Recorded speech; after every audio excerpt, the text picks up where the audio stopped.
of Boise and on 95.3 FM. Sports Radio The Ticket, a Cumulus media station. This hour of Idaho Sports Talk is sponsored by Marty Flickle of Finance of America Mortgage. NMLS number 1463842. Marty Flickle, the lending captain, wants to get you in a new home. Be part of a winning team. Call him today at 208-283-6990.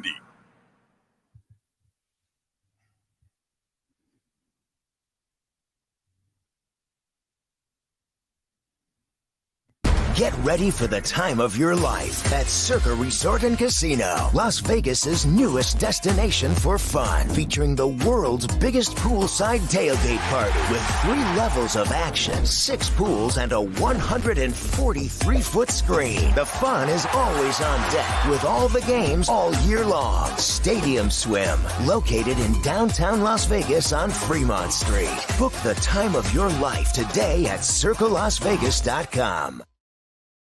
What's going on? Welcome back to Idaho Sports Talk. Prater in the ball game right here on KTIK, The Ticket.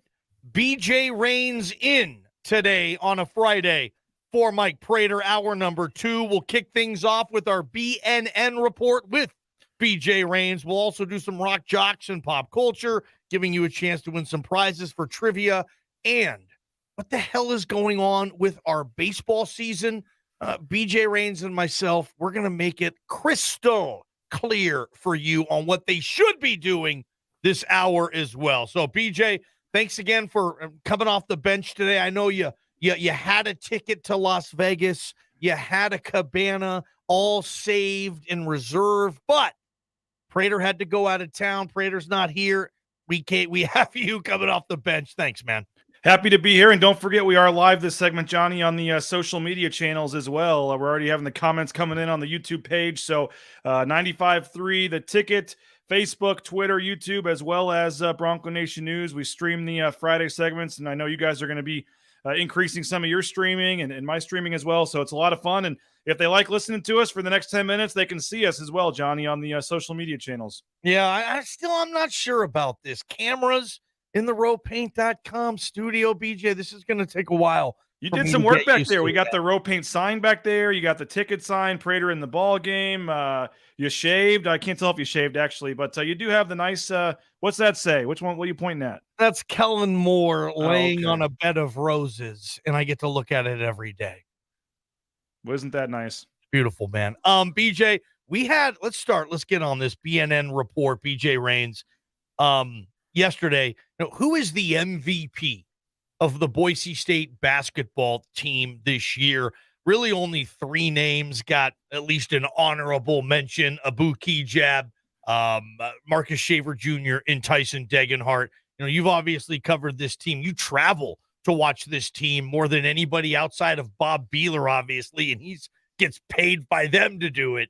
Who's your MVP of Boise State men's basketball this season so far? I agree with you. I think it's Abu Kijab. I mean, I think Marcus Shaver maybe has hit more in terms of the biggest shots, the biggest moments. Maybe Marcus Shaver has given those. So yes, if you want to take his shots out of the way, they might be in some trouble in some of these games. But in terms of the overall package, the defense, the leadership, the off the court locker room, aspect of it, I think that for me, I think it's pretty clear that it's Abu Kijab. I think what he does to this team, and I know the stats are pretty similar, however you want to break all that down.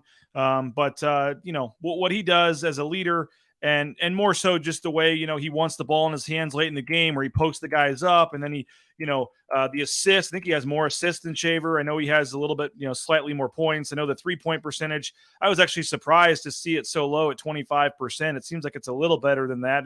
Maybe lately it has been, but I know, man. For me, and I'll tell you a quick story, Johnny. I remember when Abu Kijab had just gotten to Boise State, transferred from Oregon at the semester. So he wasn't playing. He was sitting out. He had only been at Boise State for like 2 weeks, barely knew his teammates' names.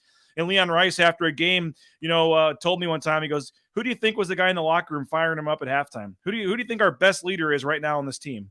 And I guess like 6 guys. And he goes, "It's the guy that's not even on the roster, not even playing yet. It's Abu Kijab." I mean, this guy from day one has been a leader of this team and I think that's a big deal. And so for me, Shaver's been great. I love the shots he's hit. They'd be in trouble without him. but the total package, I'd have to slightly give the edge to Abu Kigab. I'm with you 100% as well, and good stuff. What do you guys think on the Cloverdale Plumbing text line? Who's the MVP of this Boise State men's basketball team so far this season? Text us at 208-424-9300. BJ, let's move over to E-Man. Emmanuel Acott missed some time. It looks like he's back. Looks like he's probably 100%, BJ, and he was unavailable when Boise State beat UNLV a couple of weeks ago. Well, he's fully available now. What do you think the difference makes now that you have Acott back defensively, a very large human being? You think he can help contain Hamilton a little bit better than how they did last time?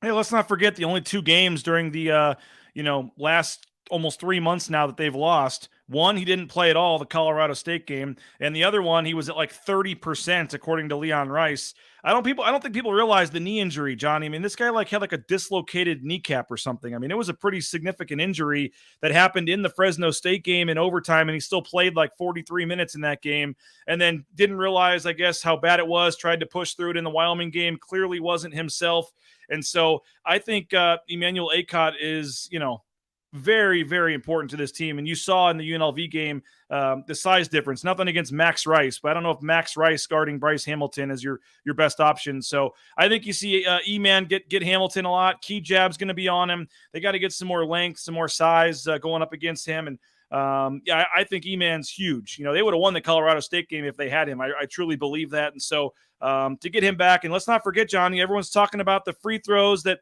Kigab made and the free throws that Bradley missed. None of that happens if Acott doesn't hit that 3-pointer at the top of the key when they're down, by 1 or 2 or whatever it was with about 30 seconds left. So there's been multiple games this year. I think he did it in the first Utah State game too, where he hit a huge 3 right before, Shaver hit that 3. So Acott's been huge. He's hit big shots for him. He plays good defense.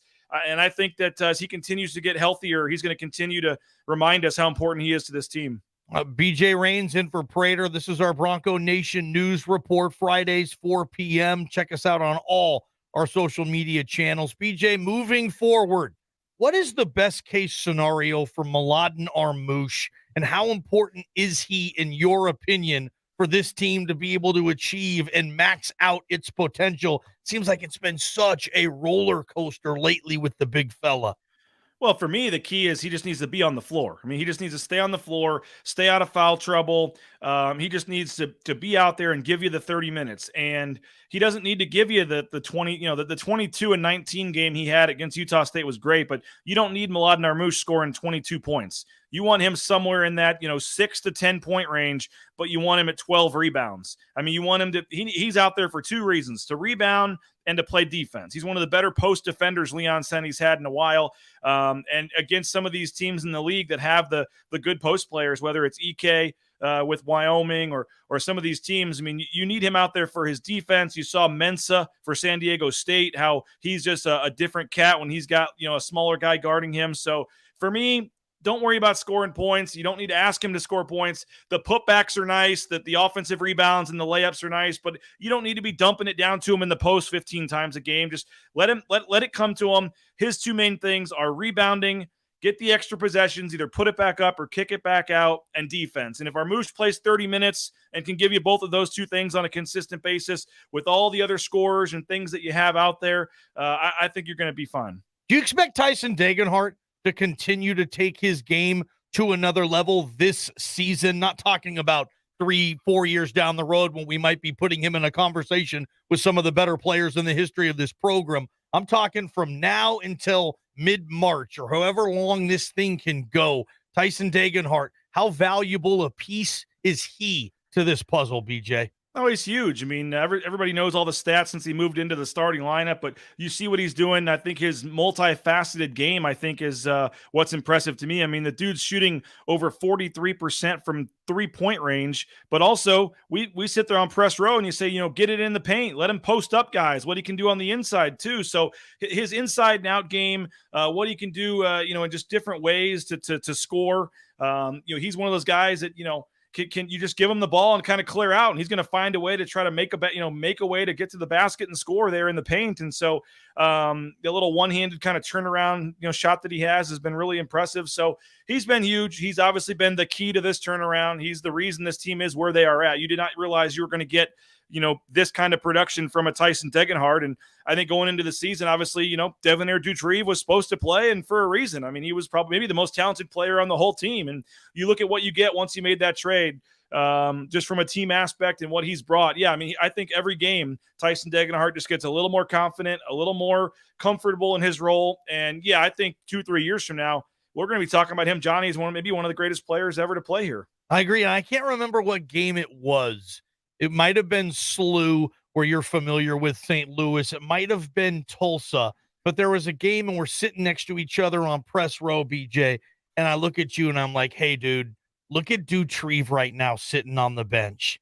And he didn't look like he was sitting on the bench of a basketball team. He looked like he was sitting on the bench, I don't know, maybe watching a golf tournament or something. Like, He looked physically like he was checked out.